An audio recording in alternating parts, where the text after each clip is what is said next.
So here we go. Thank you guys again for joining. We are here to present our ProLink Plus Emergency Fund Deployment Solution to support your Homeowner Assistance Fund needs. It's May 26th and we're excited to be here with you. I'm going to go ahead and move right into the plan for today, which is including a live demo of ProLink Plus. So we're going to be covering the full spectrum of ProLink Plus, but focusing on our agency backend portal in that demo.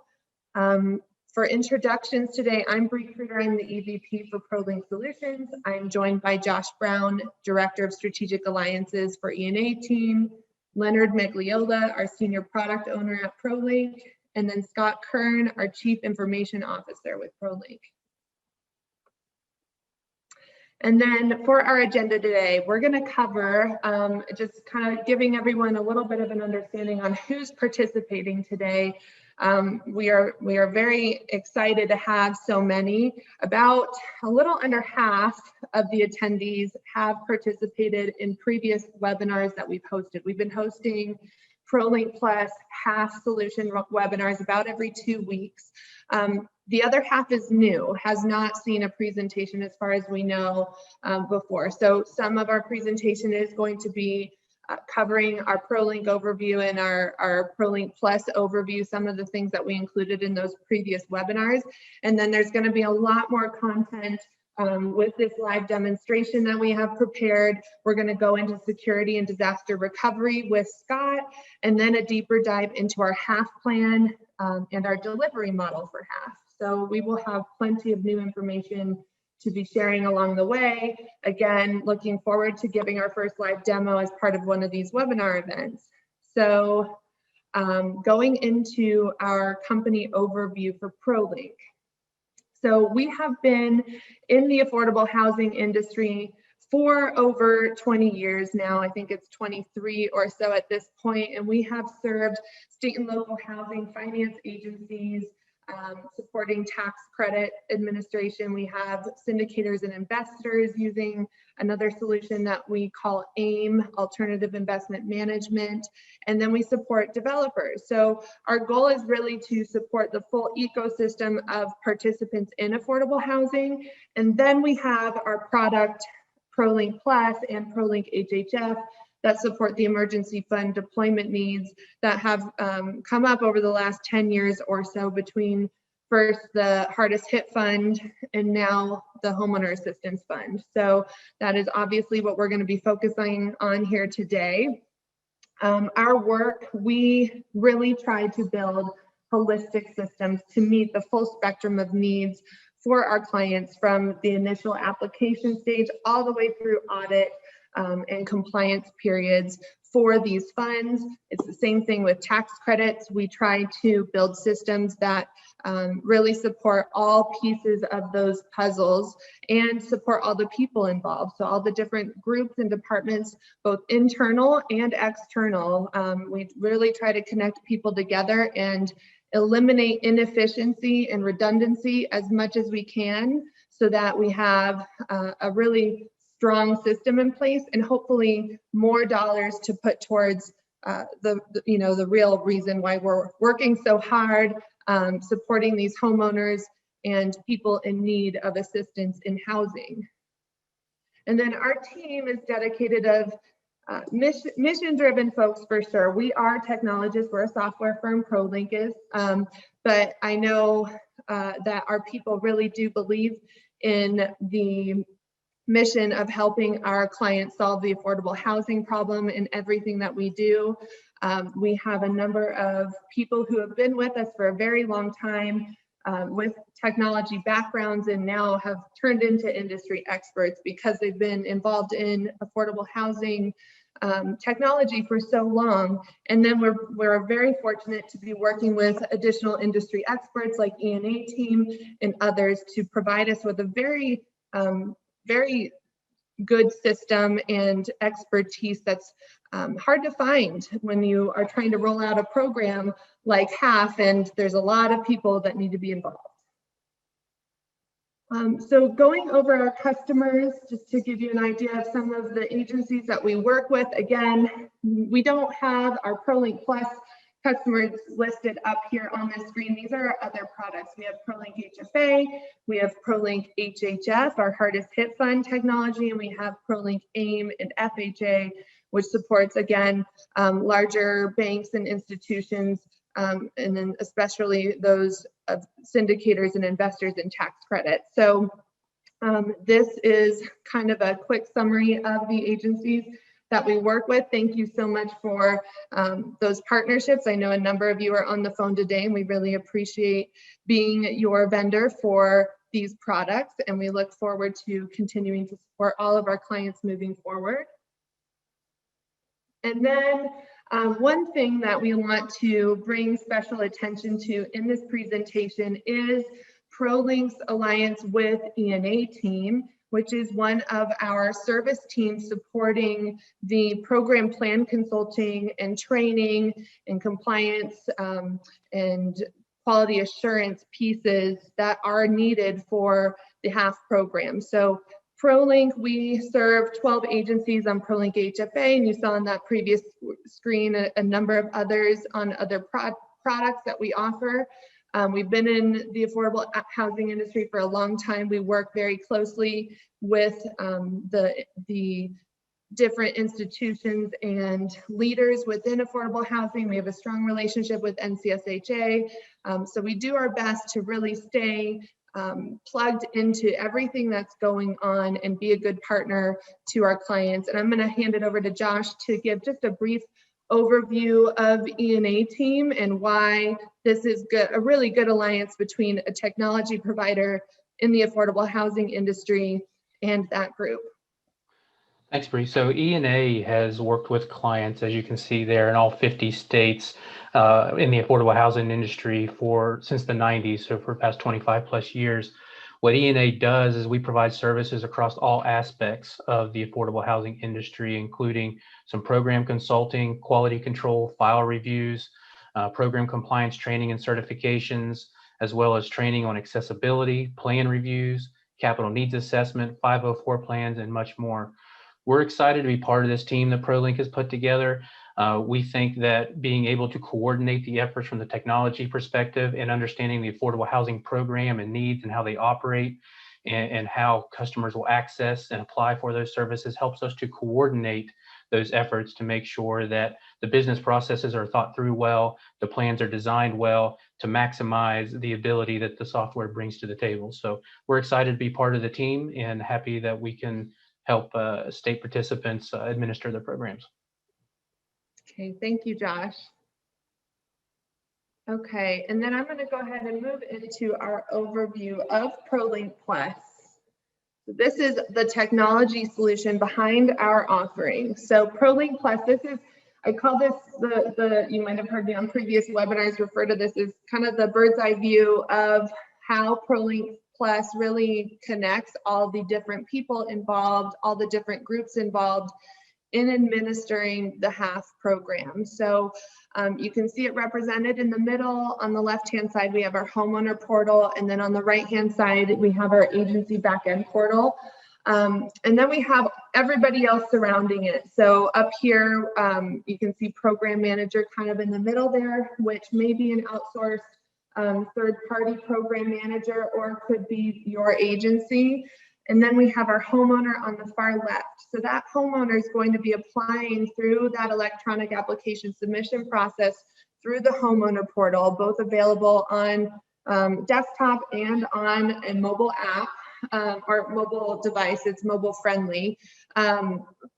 And then we have a call center and kind of paper application submission process that we will need to take into consideration in building your plan. So you can already see in this chart, this bird's eye view, how important it is to have your program plan integrated with your technology, the tools supporting you behind the scenes.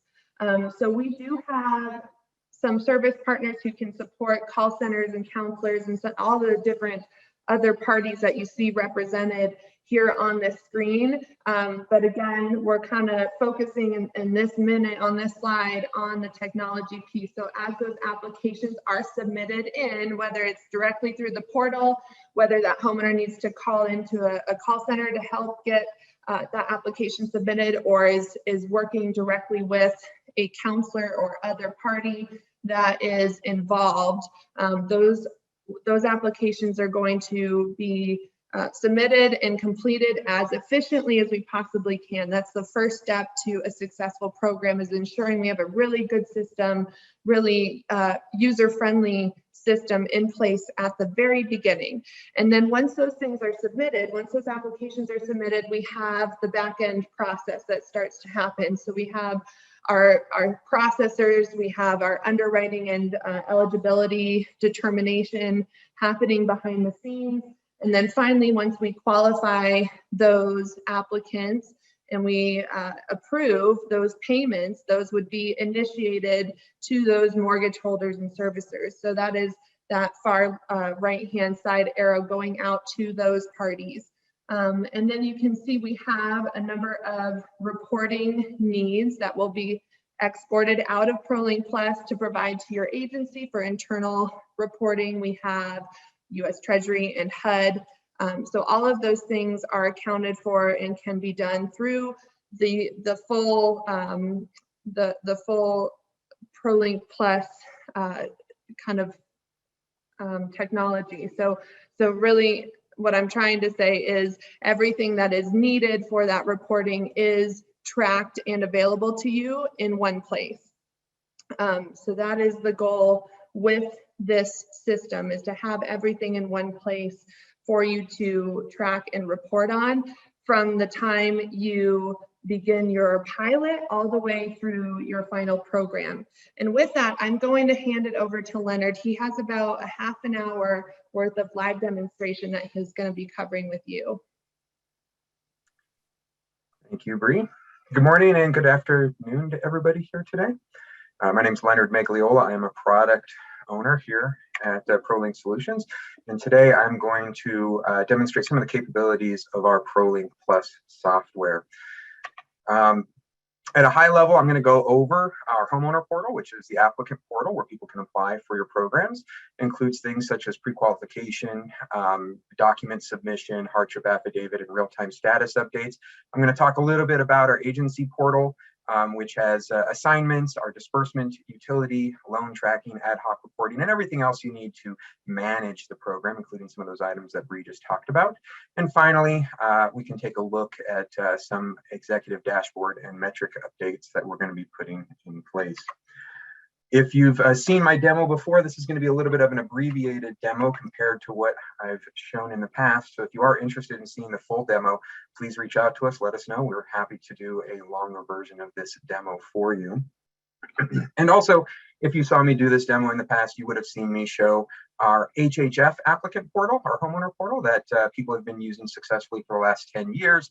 Today, I'm actually going to change things up a bit and show some screenshots that are mock-ups of our new portal. We're giving it an entirely new refresh, a new look. We're improving some mobile capabilities with it. And so I'm going to show you, instead of this live demo that I could normally give, and that I will give if you contact us for a more complete demo, I'll show you some screenshots and jump back over here if I need to show you anything that I don't yet quite have some of those mock-ups available for. This live new version that I'll be showing is due in early June. So as I mentioned, this is available for, we are updating this for mobile use so that people can submit their applications completely online if they would like to, or on their phone if they would like to. Please keep in mind these screenshots are a work in progress. These are mock-ups, and we are rapidly modifying the requirements for this system as we learn more information from folks like you and from government agencies regarding this program. To start off with here, an account is required to apply. By requiring an account, that gives us the contact info for people. We can follow up with them later on if they don't submit their application all the way. We have access to their pre-qualification questions that they already answered, so we can look those up if they have any questions about their qualification for the program or anything along those lines. Our site does support multiple languages, automatically translated by Google Translate. And we are aiming with this new version of the site to be compliant with the Web Content Accessibility Guidelines version 2.0 at a level of conformance of AA and Section 508. The desktop version of the screen is mocked up to look like this right now. We will be able to customize some of the content within this portal to your agency's needs if we need to. In creating a profile, we ask for some minimal information from the applicant, email address, a password, and we'll do some multi-factor authentication where we will verify their cell phone number so that we can reach out to them if we need to. After creating your profile in the system, you will answer how you found out about the program, and then you'll be able to choose a program that you'd like to apply for. We do have a variety of archetypal programs that you can choose from, modify, rename to meet your specific agency's needs. And if needed, the applicant can apply or can select a primary program and then even select some subcategorizations of those programs if we want to self-select into some particular subset of that program, or if there are just different variations on the program they can choose from as part of the process. After you've selected your program, we'll start the pre-qualification process. Step one of the pre-qualification process will be to ask for the property address, including some details such as county and number of persons living at this address, which we'll be able to apply to our next set of program pre-qualification questions. Once we get past that property, here's the kind of a mobile view of what that could look like if you're filling out that first set of pre-qualification questions here. Once you've filled out that first set of questions, we'll take you to the pre-qualification questions for the program that was selected. This is on a per program basis, and you can configure these questions as you need to. And we do have the capability with that county and number of household members information to provide some AMI-based questions to ensure that they're meeting, in the case of HAF, 150% AMI at a minimum here.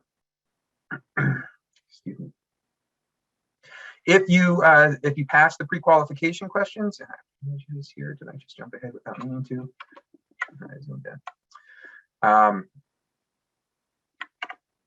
Here is the mobile version of what that pre-qualification screen might look like. If you pass the pre-qualification questions, which could mean you answer yes, no, or either answer to any of these questions, you'll be taken to the application where you'll be able to continue by filling out additional details for your application. One of the things that I don't have a screenshot in here right now is where we would collect information about our mortgages. And so if I come back to our older version of this site, we can take a look at what that looks like right now. We can collect details on up to 4 different mortgages in the system. And hopefully I'm not getting logged out here because I was sitting too long, but we can collect details on up to 4 different mortgages, and we can collect a variety of information there. We are expanding that information out to support some of the HAF program's needs. For that. See what happened there. But a big change that we're going to be making with the program for this year, or for this program, is we're going to be collecting additional information about expenses and other types of services that your agency may want to provide benefits for. So we'll be able to collect details on insurance, utilities, and those types of things. That'll be coming shortly after our initial release here in June. Once you get past collecting some of that mortgage and expense information, we'll collect some financial details from the applicants, including income and any additional income that they may want to enter into the system. We'll also collect some of the expense information they have. Now, on that screen, I previously mentioned where we're collecting some of the additional service providers that we may want to provide assistance for. We'll collect some of those expense details over there, display them read-only, but still give the user the ability to add additional expenses that apply to their particular program. We'll also collect some bankruptcy information in case that applies. Other information that we are updating the system to collect right now, not necessarily relevant to this particular screen. We'll be collecting additional details on foreclosures that may be applying to particular loans, to forbearance programs, whether or not the mortgages are federal loan programs such as USDA, VA, FHA, et cetera. So those are some of the updates that are coming soon for the program. Once you've filled out your financial information, we get to the review and submit screen here, where we can give the applicant an overview of all those sections where they filled out information already, including details about where maybe they haven't quite completed some of the information yet. You do not have to complete all the information on one visit to the site. You can log out, log back in, complete your process later on in case you have to go look up any additional details or find some documentation that you might need for your application. We also collect some unemployment information. That's another screen I don't quite have a mock-up of just yet here, but we can collect quite a bit of details about unemployment benefits, employer information, etc. When you get all of your fields completed here for your application, we have one final step before you can submit the application, and that is to sign a hardship affidavit. This particular mock-up here shows two different states of what that would look like here in trying to get a signature on that hardship affidavit. But essentially, the applicant would click on this Send for Signatures button. They would receive an email message. They and co-borrowers and spouses that might be on this loan will receive an email message asking for signatures so that they can complete the application. Once those signatures are received, we can go ahead and submit that application to the back office where it'll be visible to the agency that needs to process that application. The supporting file screen lets the applicant know what documents might be required in order to submit their application, and they can upload them directly from this screen. Using the mobile features that we have, they will be able to upload images of documents if they need to. If they just want to apply directly from their phone, take some pictures of those and upload those, that is a capability we will be able to support. Finally, the last screen in the homeowner portal, at least for now, is the dashboard screen. This is going to be the landing page where applicants log into. We will automatically assign intake clerks and optionally counselors to the application.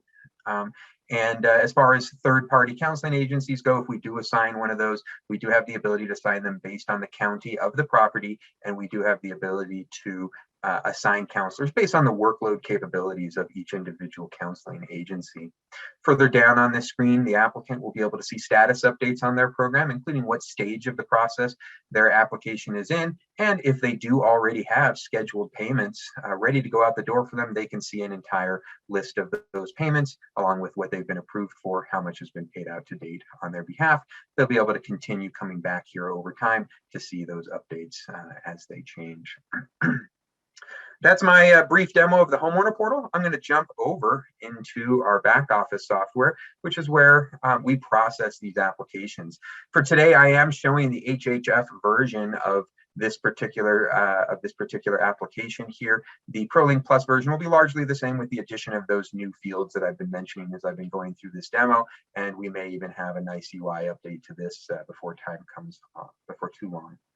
The MyQ screen is the first screen that most users will drop into when they log into the system. This is a screen where you can see which applications are assigned to you.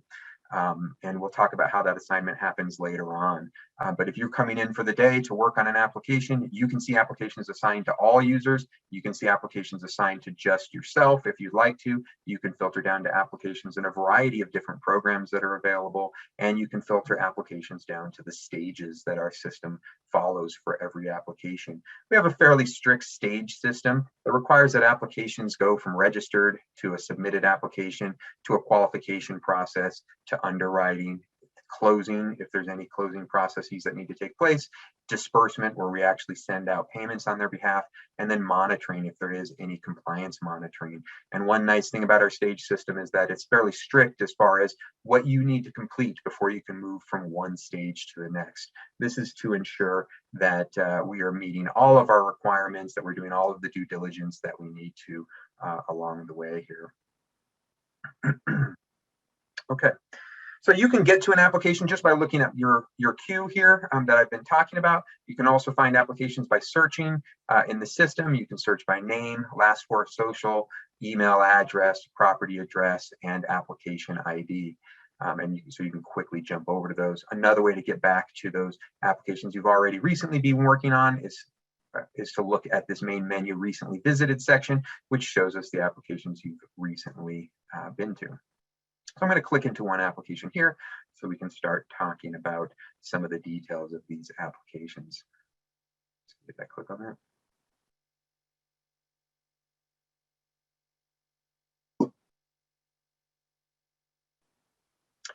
So here's the homeowner application. We're on the selected application menu. We have all of these menu options here apply just to this one application for Amos Burton here, application number 28618.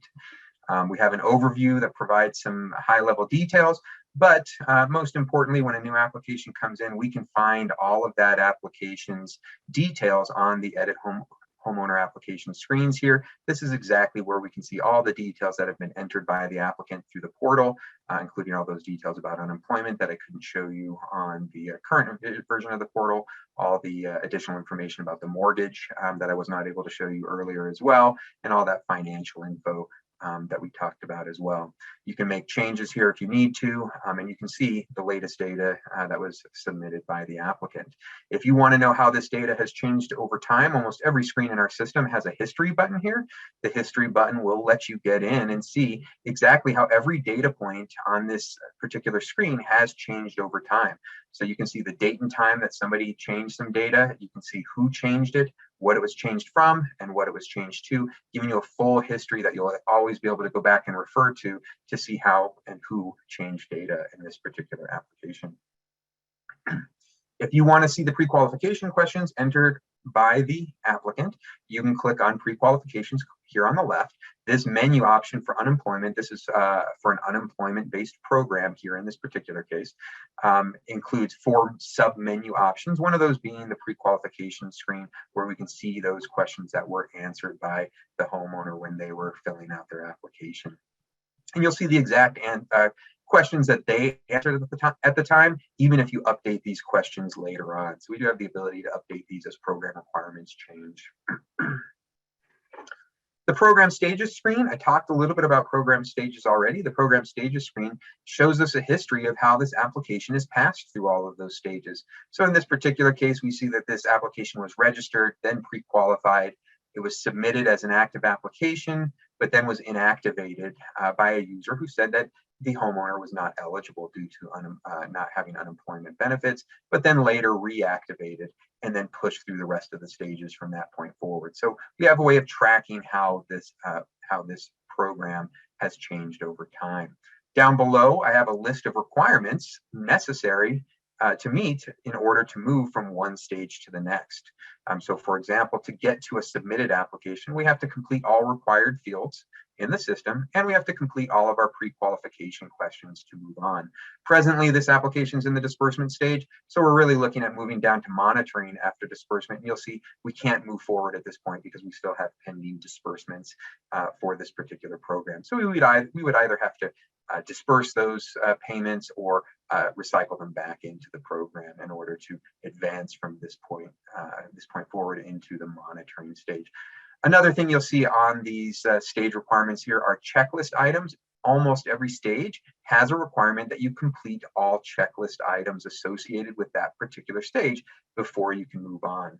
Checklist templates is an administrative feature that we have where you can create templates of checklists that should get applied to different programs in different stages. So in this particular case, I can set up as an administrator a checklist for the qualification stage for our unemployment program. And then I can set up a list of items that have to be completed in that stage in order for this application to continue moving forward, such as we need to collect our current monthly mortgage statement or get income documentation for all household occupants. Once we are advance an application to this stage, stage 3, you will see those checklists automatically copied over to this particular application, and the system will not let you advance out of this particular stage until every item in this checklist is either completed or waived. And that's one way that we can ensure that we're doing all of the due diligence that we need to and collecting all the information that we need to in order to continue processing this application. Our program qualification screen is specific to each program that's added on to the application. This is, and I'm sorry, I'm going to switch over to another application here real quick. This program qualification screen is where we would do some of our underwriting for the application. We'll be presenting to the user some of the summary information about this application, and we're going to be adding quite a bit more summary information to this screen in the next couple of weeks here, including details about AMI, NMI numbers relative to their income, additional details around classification of their application into different groups, and also applicant details, including demographics and other socially disadvantaged questions that we're intending to add to try and identify and target our socially disadvantaged folks as much as we can. Most importantly on this screen, though, is ultimately how do we know that they're approved or not for benefits? We can choose that here. We can enter an approved amount into the screen. Once we've determined that they are approved, we can select closing dates and other details. And then really the big item here is how do we set up a schedule of disbursements to make payments for this particular application? This program has the ability to do forward monthly payments. And so if I wanted to, I could set this application up for 12 monthly payments plus a catch-up payment of $6,000, and we'll automatically calculate out what the total benefits are. And they will be required to be beneath what was approved for this particular application and any program or fund limits on maximum benefit amounts for applicants in this particular program. All right. Once we advance out of underwriting stage into closing and then on into our disbursement stage, we will automatically create disbursements meeting this schedule for this particular application. So jumping back to the application I was looking at earlier, we can see that there is a list of disbursements down here on the left-hand side. And here's all those payments that we scheduled out for the applicant. These are broken up by program in case they happen to go through multiple programs, by payee, and by account number in case they happen to have multiple accounts with the same payee.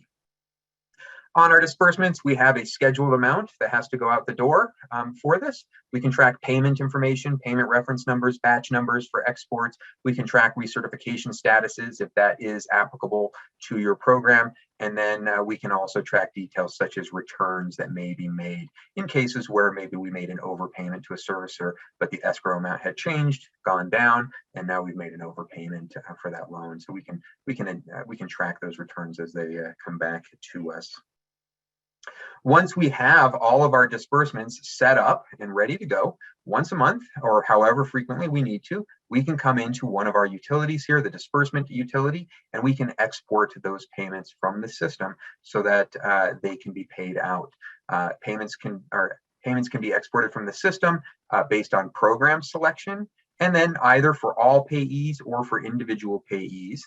And you can search for a specific time period that you want to find payments that you want to actually pay. So you'll see every payment that's pending and qualified based on the criteria we've submitted. We can select those payments we're ready to pay out. We can export those to accounting, and the Excel file that we generate will have the information necessary for an accounting, finance department, or a third party to make these payments for you on your behalf. After the payments have been made, the export history screen here allows us to track payment information that comes back from that group that is making those payments. So if we have a payment reference number that we want to apply to that entire batch of payments that we previously exported, we can do that. We can enter a paid date, and this will automatically update every payment or disbursement that is part of this batch that we set up here. One other thing that we do as we are marking disbursements as paid is we queue up what's called a B record for the Common Data File process, CDF. Common Data File is a protocol used to communicate between agencies and servicers. Agencies are able to submit to servicers people who have applied for assistance on a particular loan, and the servicer is able to respond with a go, no-go decision based on whether or not the information provided was correct and how far along in a foreclosure process that particular loan may or may not be. Once we get past an approval for the applicant and in the CDF process, we then send B records that I mentioned with our disbursement utility out to the servicer, letting them know how payments should be applied. Typically, payments are going to the servicer as a single wire transfer. These B records tell the servicer how to break that out into all the different loans and how much to apply to every loan in that wire transfer there. Our CDF record screen allows us to queue up records to go out to servicers.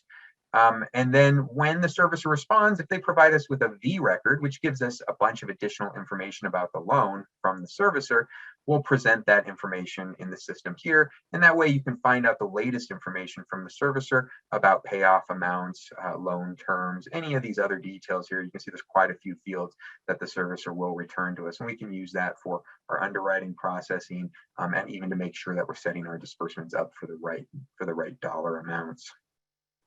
Most of the agencies we've talked to seem to be doing grant-based programs, not loan-based programs at all, but we do have some forgivable loan functionality in the system. So if you do want to apply, create and apply forgiveness schedules to these applications, you can do that. We will automatically calculate out a forgiveness schedule that's based on assuming that we're going to distribute everything. But then once we actually get into the distribution phase, we will be able to see what the actual loan forgiveness schedule is as of this moment, given what has actually been dispersed, given whether or not they've fallen out of compliance with any compliance rules, whether they made any payments, and whether anything's been charged off to the agency. So we can give you a full accounting of where the forgiveness is on that particular loan.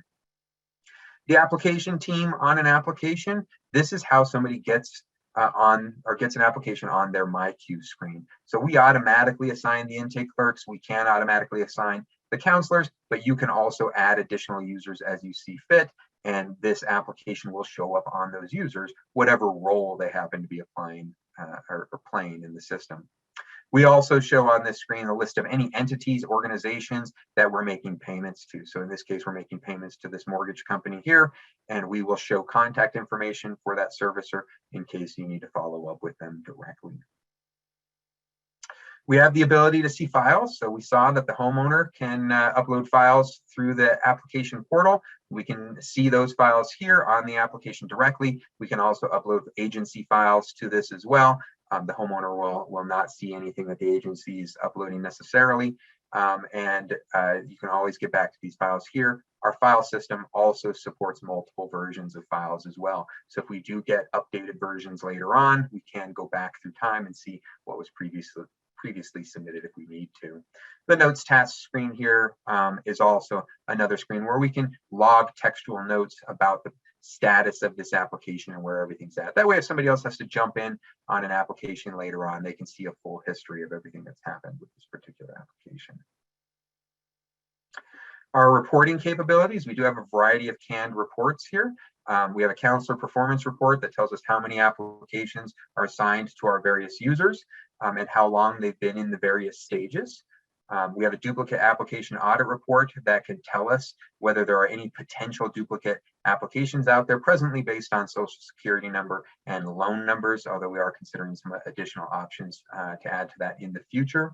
The homeownership retention follow-up report, this is only going to be applicable if you have any sort of homeownership retention rules for compliance with your particular program. But if you do, this can tell you who you should be following up with to ensure that they're still on the property. Program allocation by payee can tell you how much we've committed to our various payees, how much we've paid out to them already, how much is remaining to pay out, so a summary of some details there. And then most importantly, our U.S. Department of Treasury report, which at least for HHF was a quarterly report required by Treasury, and we will continue to support whatever reporting requirements they have with the new program. We do have presently support what they required, at least for the HHF program. As soon as we have additional guidance from them, we'll be able to expand that out and update some of that functionality there. Under our administrative section, we do have a variety of options here. We can update some of the drop-down values in the system, so anybody with administrative privileges can do that. We can set up those checklist templates I previously talked about. We can upload and update AMI information or income limits associated with those. We can set up our forgiveness schedules. But most importantly than anything probably is just that we have a very robust security role system that will allow you to create any security roles you would like to see in the system, assign users to those security roles, and then assign a set of privileges to those particular users. So you can fully customize who has access to what in the system, who can do what in the system, just by configuring security roles and assigning the appropriate roles to different individuals. Finally, I'm going to talk a little bit about our ad hoc reporting capabilities, which is our data views. Data views are tabular access to some of the data in our database. Each data view has a variety of columns that you can choose from to see, and you can choose what order they show up in here. And then you can actually customize and configure different views with different columns and different ordering of columns, different filtering of data, and so on. These views can be public so that every user can have access to the same exact view of this data, or they can be private if you have a certain view of the data that you need to see yourself in the system. In this particular case, I created a special view called Applications with Bankruptcies. This view shows me a select set of columns that I've set up, along with only those applications where they said yes to whether or not they filed for a bankruptcy. Our view manager lets me set that up. This is the screen where we can select which of our many columns in the database we have available you want to see in this particular view. You can change the order of those columns. And then, as I previously mentioned, you can set up some filters here. So in this case, I only want to see those where have you filed for bankruptcy equals yes. Nice thing about this advanced filter here, if you're so inclined, is you can create some fairly arbitrarily complex queries in order to really target the exact set of records that you want to see coming out of the data views at the other end. You can also do some grouping here. You can see we're grouping applications by their application status, but you can change that grouping up however you would like to as you're going through the process. And you can also do some in-grid filtering to further filter the data out as you like, to really narrow it down to just those data points that you really want to take a look at or do some additional processing on after the fact. Once you've got this view to the exact view you want to see, you can export to that to Excel and continue to process that report and do whatever else you need to do with it from there forward. And on top of everything else, all of these rows are clickable. You can use this also just to find applications that you're looking for and click through those and go straight to those applications. That's all I was intending to show here today. So if you do have additional questions about this or want to see more, please reach out to us. Oh, and I take that back. I apologize. Let me show one more thing. I do have another 2 minutes here. So while I do that, another minute maybe, let me show one additional thing here real quick, which is that we do have some updates coming to some dashboards. We do have some existing dashboard functionality in here and available. But we are doing some initial updates on those right now to provide some better looking dashboards with some more options available. So this is just a little bit of a preview of some of the work in progress that we're doing right now on some of those dashboards there. So that said, thank you all very much. And I'm going to hand it off to Scott Kern. Thank you, Leonard. I'm going to share my screen here. All right, so we're going to go through just a high level view of security and disaster recovery. For those of you a little nervous about technology, we're not going to get very detailed into it. It's, like I said, very high level, but with everything going on in the world with around security and how ProLink's commitment to keep your data safe, I thought it was very important that we talk a little bit about security and also how to keep the application available as much as possible. Scott, real quick, I don't see your presentation. There we go. There we go. So this is the high-level architecture of the back office application. The back office users connect to the load balancer. This is all, we host everything in AWS, Amazon Web Services. ProLink Solutions is entirely in Amazon Web Services, and all of our environments are there as well. This slide shows some of the resources that we're using with Amazon to make the back office application available. Using load balancers, we have the application servers here. In these application servers, we'll talk to various backend database servers. This one, RDS, holds the configuration settings. We have the database servers that obviously holds the data. Down here, we use S3 to hold a lot of the files, or all of the files that Leonard was mentioning. And then with QuickSight, we utilize QuickSight for dashboard functionality. And then there's even more ancillary AWS services that we use to support everything that you see on this slide.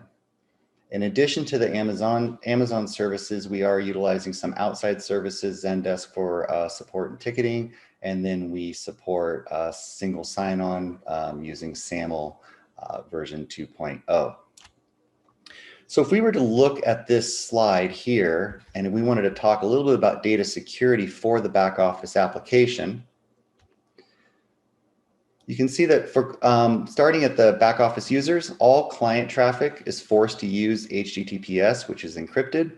If a client, or if you open up a browser and you try to use HTTP, it will automatically redirect it. So that traffic is going to be encrypted. By utilizing this load balancer here, we have a single point of access. This reduces the attack surface. And what this means is the entire ProLink Plus solution that's all contained within here can only be accessed through the load balancer. None of these resources on the back end here can be accessed publicly. Everything has to go through the load balancer. This reduces the overall attack surface. In addition, the load balancers provide packet filtering and DDoS attack protection. If you go, all the traffic on number 4, all traffic in between all internal AWS resources are automatically encrypted in transit, meaning that as all of these different resources are communicating to each other, all of that data is encrypted. And 5, 2 layers of application firewalls and access control lists for the instances. Basically what this means is we're able to really filter out the type of traffic and where that traffic is coming from. And we can filter this out to a very granular level if we have, we're trying to access just from one location and it blocks other people from accessing it. And then lastly, all the data that is encrypted at rest on EC2 instances and in S3. So all of the data sitting on the servers, all of the data sitting in the volumes of the database servers, and all of the files sitting in the buckets in Amazon S3 are encrypted. If we were to look at the portal and the API application, this is the applicant portal. Similar structure here, similar architecture. We utilize CloudFront. It's a content delivery network to serve up the portal applicant pages. It's just an Angular app. So if you were to access that application is actually served up out of the S3 buckets, whereas the API here utilizes a load balancer. And then again, those talk to each other and they'll talk to the various backend resources that we previously covered. If we were to look at data security for the portal and API, it's very similar for the back office application. Again, all traffic here is forced to use HTTPS. We still have a single point of access that reduces the attack surface. We utilize CloudFront here, which also has the DDoS attack protection with it. And again, all of the traffic on the back end is all encrypted in transit. We have the 2 layers of application firewalls and control lists for the various instances that are running the applications. And all of the data is encrypted at rest and in transit on EC2 instances and in S3. So ProLink strives to keep the application available at all times, but as we all know, bad things do happen. Werner Vogels, he's the vice president and CTO of AWS, has a great saying that I've always tried to remember: everything fails all the time. And that is true. It's true for ProLink Solutions. It's also true for Amazon Web Services. So to understand disaster recovery and what it means to you, there's really 2 components that are important to understand. It's RPO and the recovery time objective, which is RTO. The RPO is the total amount of data that you could lose in the event of a disaster. And then RTO is the total amount of downtime that the application is unavailable. So we structure our disaster recovery plan to answer or to address our target RPO and RTO times. And I'll show you a little bit. This is, again, just a very high level of our architecture and of our disaster recovery plan to keep your application available as much as possible. You have the internet here. All the traffic comes into the production environment. This is just how, if everything's working great, there's no problems, hits the application instances, you upload files to the application, they automatically get uploaded into S3. all of the data that you're entering into the applications. That data is synced up to S3 on 5-minute replication cycles. This gives us that disaster recovery time of the maximum amount of data loss, meaning if anything was going to happen, the maximum amount of data loss would be 5 minutes or less. In addition, this is a little outside of our disaster recovery plan itself. We do several various database backups, server backups, snapshots, volume snapshots, complete server snapshotting. All of that is also stored in S3. One of the reasons why we utilize S3 so heavily is because of these numbers right up here. S3's availability is 4 nines. What that means is typically in the course of a year, everything in S3 will be available with the exception of maybe 52 minutes out of the year. Now, obviously, it's not going to all happen at the same time, but that's their SLA. Durability here is 11 nines. This is going to tell you, okay, so S3 is available, but how often do you lose a file, or does a file become a corrupt? 11 nines means they will lose, they plan to lose or expect to lose maybe 1 file every 8 years. And I tried to pull a stat of how many files are in S3. It's a lot. It's a lot. So 11 nines, this is one reason why we really leverage S3 for a lot of our storage. So everything's working great. Every time there's a production release to the servers, these are automatically copied over to our warm standby site. This is a site located in a completely different geographic region. The application server instances are powered off. They are updated anytime there's a new code release, but then they're powered off. The database instances are running, and they're receiving on 5-minute replication cycles all of the database update changes that are happening. So everything is going great. Everything's working well. And as Werner Vogel says, bad things happen. Let's say in this particular instance, the entire production environment is unavailable for whatever the reason may be. Problem on the Eastern Seaboard, there's problems with AWS. There could be many number of reasons. Once we determine that a disaster has occurred or that the application is not available, we initiate our failover plan. And again, this plan, we try to keep it as simple as possible.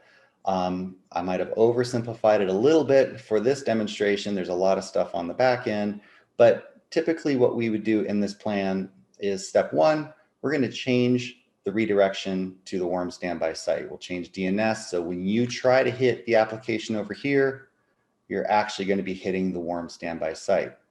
We power on these secondary server instances that were sitting here idle this whole time. They immediately make a connection over to where the file attachments are just stored in S3. And the last step of the plan is we perform a final refresh of the database transaction logs. Now this sync is happening all of the time, every 5 minutes. But really what we're doing on this step 3 is we're bringing those databases online and making them accessible. And because we're after every post-production release, all of these servers have the current code, they're ready to go. This disaster recovery plan with that 5-minute sync cycle gives us an RPO of 5 minutes, meaning at the very most, you're going to lose possibly 5 minutes of data.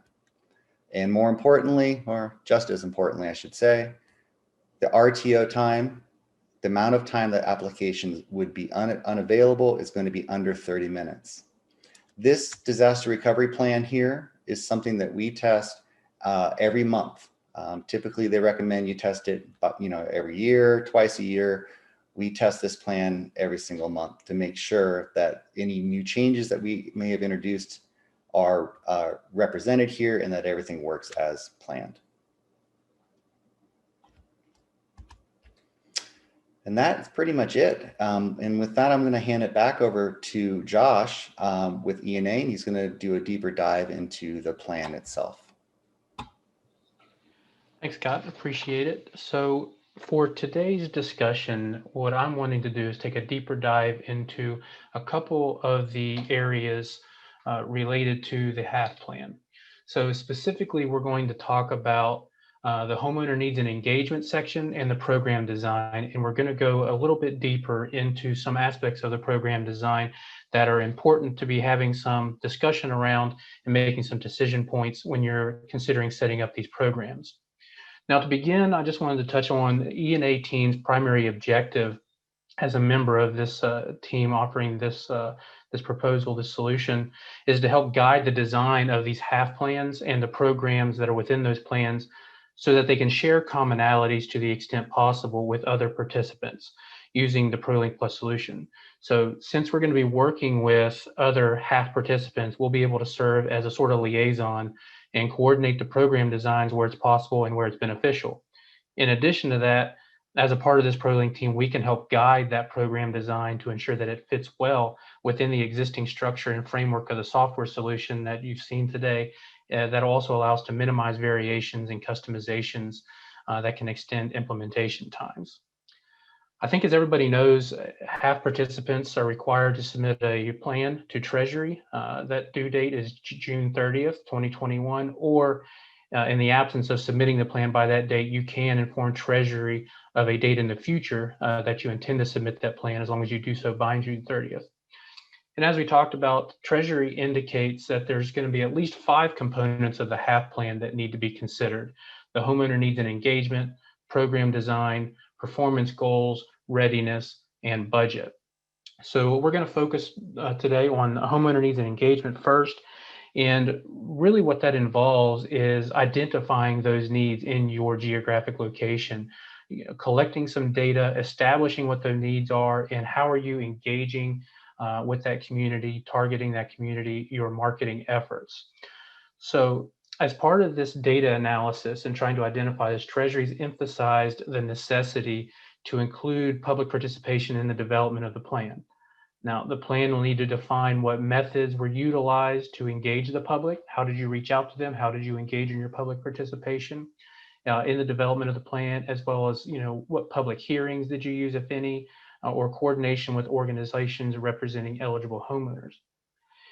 Also, during this time, some states are going to be engaging in pilot programs. These will likely be running concurrently with this public participation component.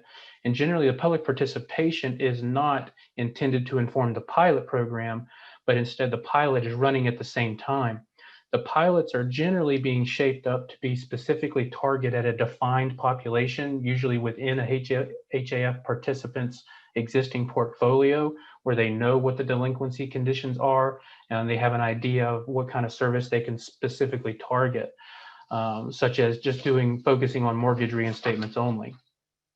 Now, the knowledge that's gained from the pilot operation as well as the public participation component have to be outlined in the plan, and that's used collectively to inform the creation of that final plan.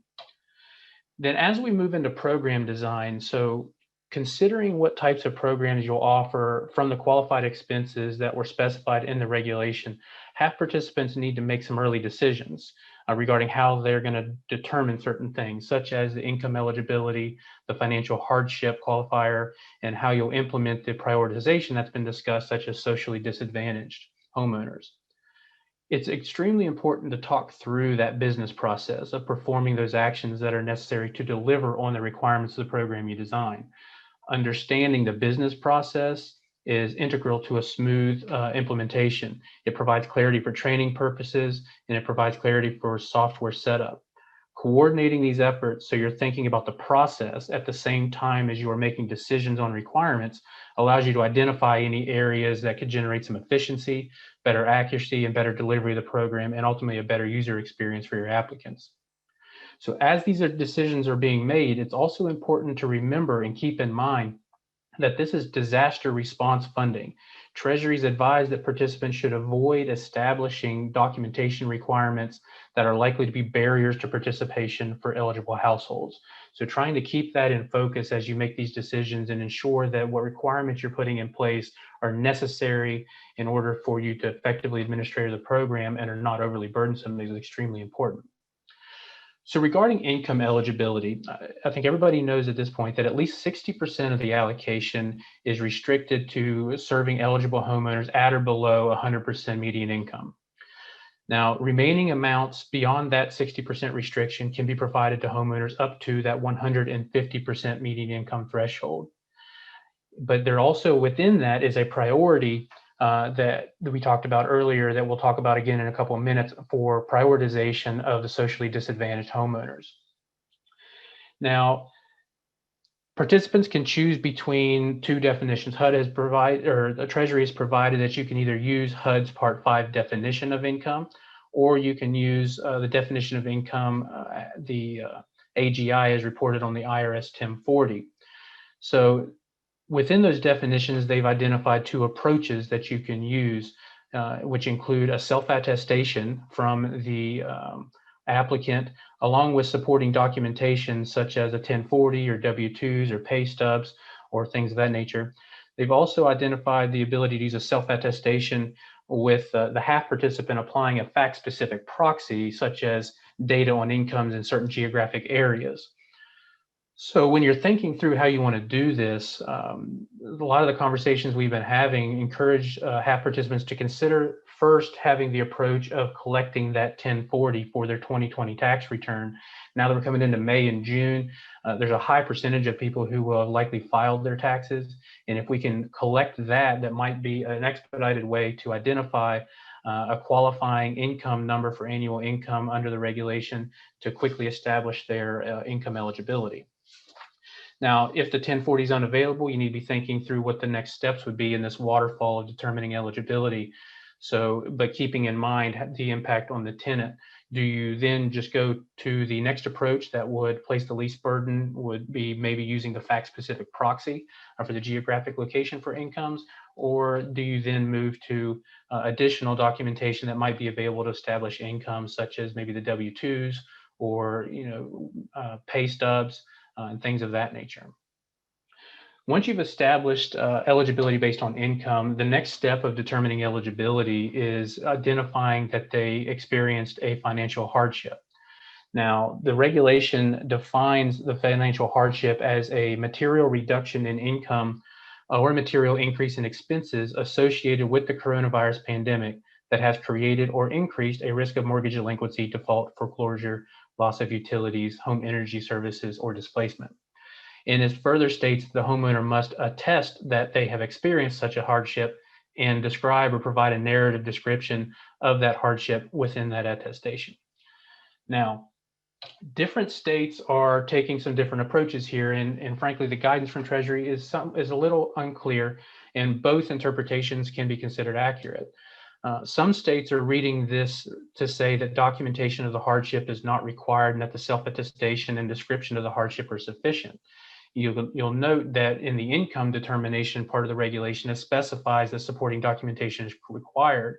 In this section, Treasury does not stipulate that additional documentation is required when they talk about the self-attestation. However, other states are interpreting this that they are requiring a submission of documentation to illustrate that loss of revenue or that increase in expenses, and in order to determine and qualify them for that hardship. And some states are considering more, and some states are considering less documentation necessary to establish that. So I want to talk a little bit about the prioritization for socially disadvantaged homeowners, because this is an area where there's a lot of discussion right now about the best way to perform this. And I just want to place some thoughts for your consideration as you're thinking through this. So ultimately, it's defined as those homeowners who have been subjected to racial or ethnic prejudice or cultural bias because of their identity as a member of a group without regard to their individual qualities. Now, the regulation has stipulated that certain groups are presumed to be socially disadvantaged, and those include these you see here on your screen: Black Americans, Hispanic Americans, Native Americans, Asian, and Pacific Islanders. In addition to these categories, there is a methodology that is referenced in the regulation where individuals who are not members of these presumed groups can still request to be identified or categorized as socially disadvantaged through a process found at 13 CFR 124.103, which came out of the Small Business Administration, which effectively permits them to provide documentation or evidence to allow themselves to be considered in the socially disadvantaged prioritization. Now, putting this into practice, first of all, the socially disadvantaged requirement is a targeting and prioritization. It is not a quota. So the prioritization of socially disadvantaged homeowners really involves two primary actions on the part of the HAF participant. So first, it needs to be considered in your marketing efforts. So how are you going to do outreach to these communities and to these groups that are considered socially disadvantaged and encourage them to apply? For many of you that operate in other federal programs, this may sound similar to affirmative marketing efforts. While it's not that detailed, it is something to be considered as kind of an example of how to do that outreach and encourage them to apply. But then once you do that, you have to have a methodology to identify those applications belonging to socially disadvantaged homeowners so that they can be prioritized for processing. So when you're thinking through that business process and you're thinking through the software is going to be used, they need to have a way to self-identify as socially disadvantaged when they're submitting their application, or to request an escalation or a review under the 13 CFR section I mentioned to be considered socially disadvantaged. Additionally, processors should have a method for when they're reviewing those applications to identify those that have been classified as socially disadvantaged so that they can process them first and prioritize them ahead of others as required under the regulation. It's also important to think through how this will actually operate, how you will structure this prioritization. There's been several different approaches with different states we've talked to. Some of them indicate the idea of opening up or setting a specific time period when the program starts to when they would end that priority, whether it's 3 weeks, 90 days, the first year, just having a beginning and ending for applications that would come in, and then you would prioritize within that window. Others are considering opening and closing the application window to consider prioritizing in sections. That's another aspect. Or will you leave it open, in perpetuity and just continue to have an ongoing periodic prioritization methodology? So these are some things to consider. All of them have pros and cons. All of them kind of depend on your state's individual desires and environment. But ultimately, these are just some examples of some of the detailed thought processes that participants are currently and will continue to go through when you're designing a program. In the time we had here today, I just wanted to highlight a couple of those very front-end issues that we're having conversations with different states about now. But once some of these decisions are made, then the remaining parts of the program design still need to be considered, which brings us back to the other three components out of the 5 for the HAF plan. So under performance goals, how do you intend to measure the performance of your program? Well, firstly, Treasury has at least indicated that every participant has to have a goal of reducing mortgage delinquency. So how are you going to be able to measure that? So that goes back to the data that we collected in the beginning about the current state of delinquencies. And then can we measure that against the number of delinquencies we've been able to resolve, mortgages that have been able to be reinstated, et cetera. In addition to that, we should be discussing what other data points we can measure to give your program design and what demographics are in it, and how will those act in a way to determine performance. Additionally, here in performance goals, how are you going to monitor your program for quality control? Will you do this internally, or will you have a third party perform these monitoring functions to verify that the program's compliant with the regulations, as well as if it was performing in the way that it was designed way back in the beginning? You then move to determining readiness. So readiness is the component of the plan where you have to identify to Treasury the timeline for implementation and what pieces of the puzzle you've put in place in order to deliver this program effectively. So questions to be considered is, have you lined up the various service teams you'll need to execute this program, such as your call center, your application processors, your program management, your compliance monitoring, and quality control? If you have, what's the status of these service teams? Are there contracts in place already? Have they provided implementation timelines? You want to be able to demonstrate your timeline that you can go active with the program based upon the approval of Treasury of your plan. Once you have that approval, how long do you think it's going to be before you can start accepting applications?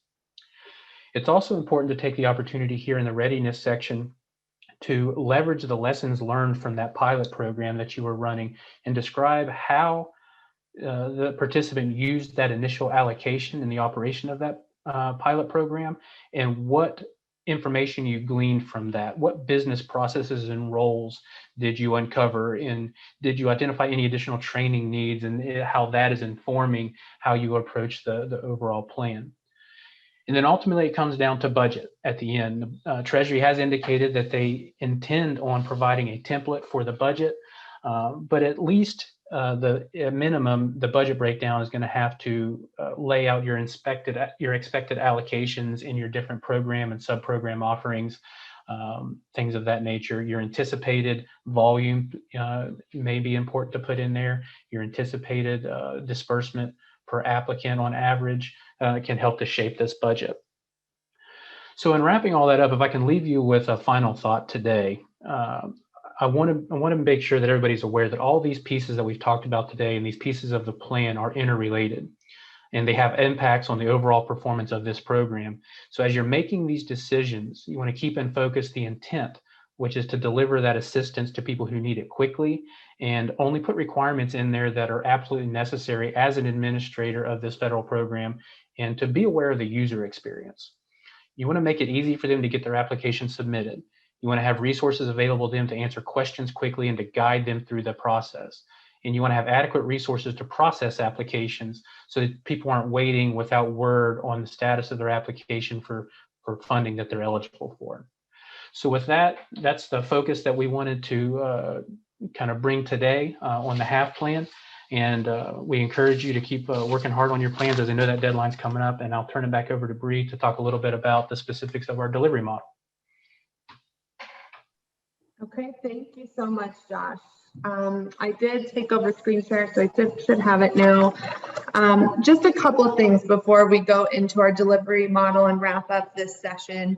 Thank you to my colleagues for their presentations. First of all, we saw from Leonard our live demo. So just following up on the release schedules for some of the updates that he was presenting, especially on the application portal side. So we are responding to the regulatory updates and improving our user interface to make that application process as smooth as possible for our homeowners. Those releases are happening June 4th. I think he did mention that, but that's the goal, is that first week of June, we are going to be releasing those updates to production. So it's just around the corner. And at the end of this presentation, I'm going to share an opportunity to come back and see that application portal live with those updates. And then, going back to Scott, who presented second, security and disaster recovery. It's one of those things that we want to have in place, but we don't spend a lot of time actually looking at it in these presentations. And it is incredibly important and continues to be even more important as time goes on. So, obviously, I think you could tell from Scott's presentation, it's a foremost, it is quite a significant part of our delivery model. It's something that we are very focused on and a priority at ProLink. We are SOC compliant, SOC 1 Type 2 and SOC 2 Type 2 compliant, as well as GLBA. So those are a couple of things that I wanted to just wrap up on his. And then moving now into our delivery model. So as we mentioned earlier, ProLink is a technology company. ProLink Plus is the solution that we're offering for your technology needs to support HAF. But we are working with a number of agencies with a number of different needs, both on technology and in the services required to stand up their HAF programs. So one thing that we're incredibly thankful for is because we produced the ProLink HHF, the hardest hit fund solution earlier in the earlier 2000s, we have this incredible platform to now launch our HAF program on and make those updates. We are leveraging all of the lessons learned and the good pieces of technology that we built as part of HHF, and we're improving it, and we're coming out with an even better model to support HAF. One of the benefits of having that foundation is it's given us the opportunity to bring in other service levels of service to provide our clients with. So as Josh mentioned, E&A team is really helping to support that upfront plan and program consulting, which is, as I'm sure you guys have heard today, it's incredibly important in then making sure that we are well married between your technology and tools behind the scenes and that program plan. So I think that's a wonderful way to bring efficiency to this process, especially on such a tight timeline to get our HAF plans up and running, is to have that synergy and coordination between your consulting and making sure that we are aware of the decisions you are making as agencies, and then ensuring that our technology can support you fully in those efforts. Call center support is another area that's highly requested and needed. Underwriting and processing services, again, that kind of secondary processing required, making sure all of that documentation is correct and provided for in the application process, and then going through that eligibility determination, socially disadvantaged determination, all of those things are another piece, significant piece of this puzzle.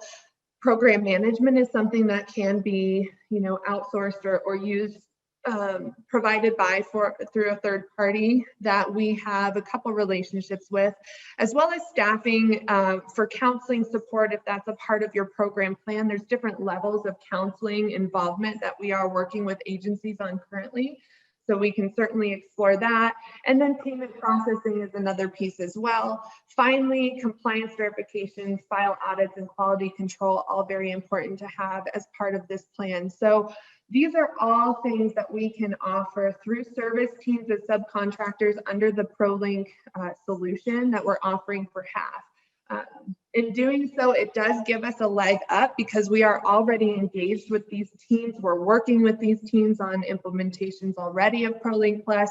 So it does give us leverage in training and planning and having a good system in place with these service teams behind us, but we can certainly work with any of the different formulas that you have in place for your agency. Our goal with providing these services is just to provide you with the turnkey solution that's right for your agency. So I encourage you to reach out if any of these areas are a concern for you. Please reach out to us to explore those options. We look forward to those conversations with you. And then moving into pilot planning and timelines. I know that's another big concern with agencies in, how are we going to scale these implementations? What do our timelines look at? I want to reassure everybody on the webinar today that we have, again, been planning for HAF for over a year now. We've been planning and knowing this was coming down. It would be a need coming this summer. So we do have the infrastructure and foundation behind ProLink to scale and support multiple agency implementations at once. And we are trying to do so in a very efficient and timely manner so that we really do kind of succeed and shine in this program. We're taking lessons learned from the HHF program. We're taking lessons learned from the emergency rental rollout, and we are applying those and making sure we have the best system in place that we possibly can for rolling out your HAF programs. The first piece of that is the pilot, which I am very happy to announce. We have a couple pilots that are already planned to be released through some of our engagements by the middle of June. So that's a couple weeks away almost at this point. By mid-June, we're already talking to a couple agencies and planning with them on their pilot release. That's a tight timeline. And it also can be used to our advantage. The whole point of the pilot is to really inform your overall program plan. And it's no different from a technology and team implementation perspective. So we're encouraging, I think, as Josh mentioned, to target a population within your existing portfolio, bring that to a smaller group for your pilot. And then, you have your core team involved in administering that pilot, which we hope we can leverage to be those leaders and experts for your overall plan, for your overall program management. So that gives us a leg up in application training ahead of time with that core team that then we can leverage and expand out for your entire program training needs across the different groups involved. So from the very beginning, when you engage with ProLink, if you do plan on doing a pilot, or if you don't, but looking at the pilot timeline for now, we would start that program consulting with you at some level, at least understanding and being looped into what your plan looks like and what's expected when you plan to deliver that to Treasury, making sure that we are covering everything from a technical perspective that you are including in your plan. We're also starting our process discovery and working with you for configuration planning that will start to happen towards that second and third week of your pilot rollout. And then we have our training. So we are, because of the urgency and expectation around these pilots and leaving the time built into our schedule to have that pilot inform our program plans. We're on this high trajectory for about a 4-week minimum to set up it and have your pilot go live through ProLink Plus, which is a great opportunity for us and allows for easy tracking of all the funds that you have to administer as part of this program. Your pilot can be included in that ProLink Plus technology and roll into your overall program.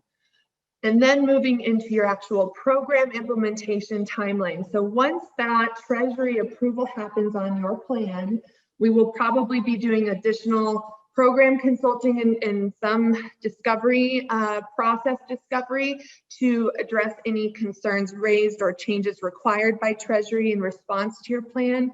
So we're making sure we build in the proper time to address those concerns. Then we have our application training going on and onboarding those additional groups, whether it's internal departments within the agency, third parties that you work with, or ProLink service teams that we're providing you for underwriting, processing, call centers, all of those things. Your program management will make sure that we round out and do that training, onboard those partners for you, and configure, finish the application configuration required.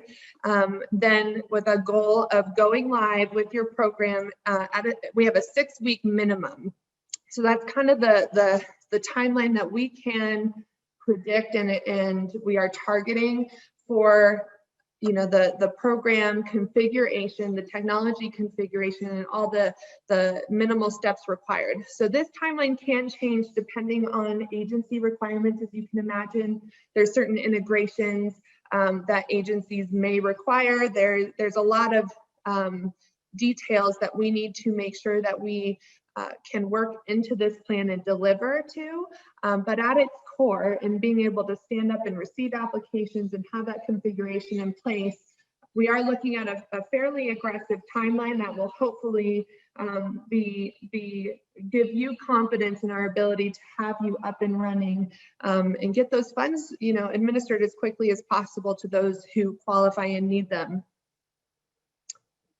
So with that, we're going to wrap up. Again, I appreciate everybody's attendance. We're ending just slightly early here with, I think, 7 minutes to spare. Couple things to wrap up for today. So again, we have been hosting our ProLink Plus webinars about every 2 weeks. Generally, they're half-hour sessions.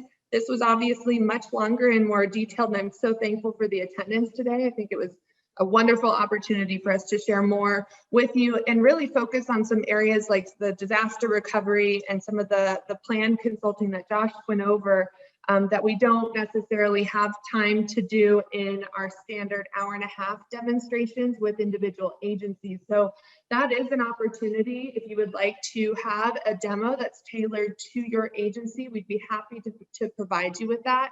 Generally, we ask for about an hour-and-a-half to cover what Leonard kind of dove into at a very high level, both the application, the homeowner application portal, and then the back-end system, doing a full demonstration, talking about services and your particular HAF program needs in that session. And then we will also be hosting another demonstration coming up on June 16th, which will include the new and improved application portal. So that, again, is going to be released a couple or around the June 4th timeframe. So then by the 16th, we're going to offer a live demonstration with those updates included for you to come back and see that if you would like to in a webinar setting just like this. It'll be a shorter session at that time. And then following, when we get off the webinar here, you will receive an email from ProLink, including the slide deck we covered, including the recording of this session and then the registration link for that June 16th event. So those are the follow-up items. Again, I so appreciate my colleagues for supporting me today in this presentation and all the attendants that we have represented. We are very confident in our ability to support you through your Homeowner Assistance Fund deployment, and we look forward to speaking with you further on the subject. So thank you, and we'll see you next time.